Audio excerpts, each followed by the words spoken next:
તો મિત્રો આપ લોકો જોઈ રહ્યા છો ઘેલા સોમનાથ મહાદેવ મંદિર. અમે અંદર જઈ રહ્યા છીએ ભગવાન ભોલેનાથ મહાદેવના દર્શન કરવા માટે. આપ લોકો પણ જોઈ રહ્યા છો.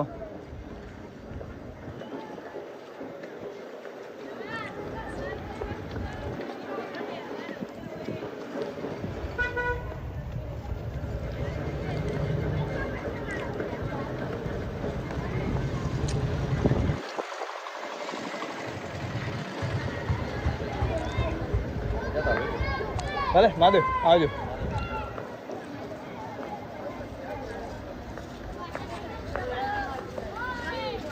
ગંગા જમુના અને સરસ્વતી બધી કેમ છો?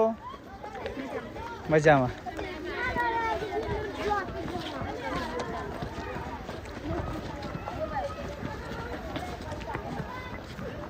હા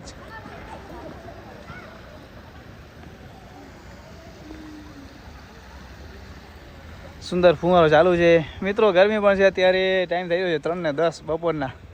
તો નાહવાનો મન થઈ રહ્યો છે પણ સોરી આ લોકોના જે પણ કર્મચારીઓ ટ્રસ્ટી હશે કાર્યકર્તા નહીં જવા દે અંદર, નહીંતર ફ્રેશ થઈ આવત.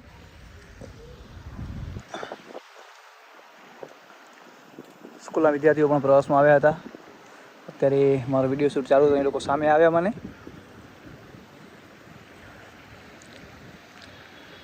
આ છે મિત્રો ઘેલા સોમનાથનો અહીંયા ઇતિહાસ લખેલો. મંદિરમાં બહારથી ફળ ઉગાડવામાં કોઈ પણ વ્યક્તિને અધિકૃત કરેલ નથી. જો આપણી પાસે ત્રાહિત વ્યક્તિ ગયેલા સોમનાથ મંદિરનો નામ દાન ભેટ કરે છે તો સ્વીકારવાનો નહીં ને દેવાનો નહીં, એમ લખેલો છે મિત્રો.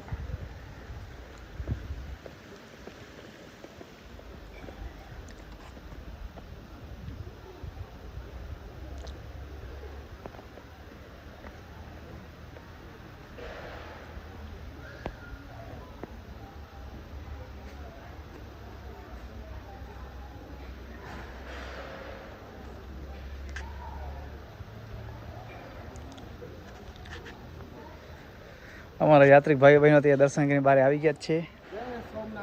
જય ઘેલા સોમનાથ. જય ઘેલા સોમનાથ. ભગવાન મહાદેવ બધાની ઈચ્છા પૂરી કરે.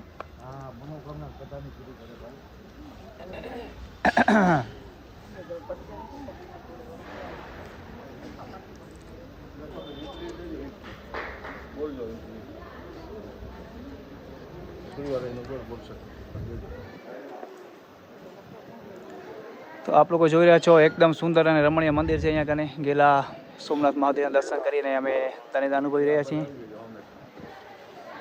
તો અમારી સાથે આવેલા નખત્રાણાથી કડવા પાટીદાર અને બહેનોને કહેશું કે 2 શબ્દ બોલીને તમારો આજનો અનુભવ કહેશો.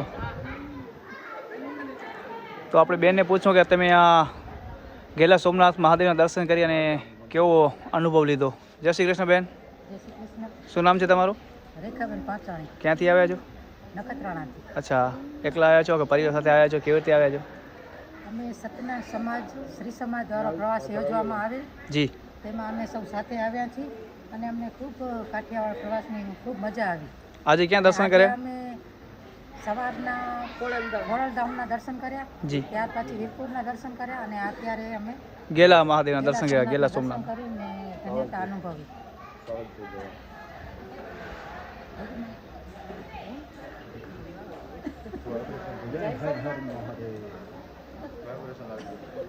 જય ઘેલા સોમનાથ મહાદેવ.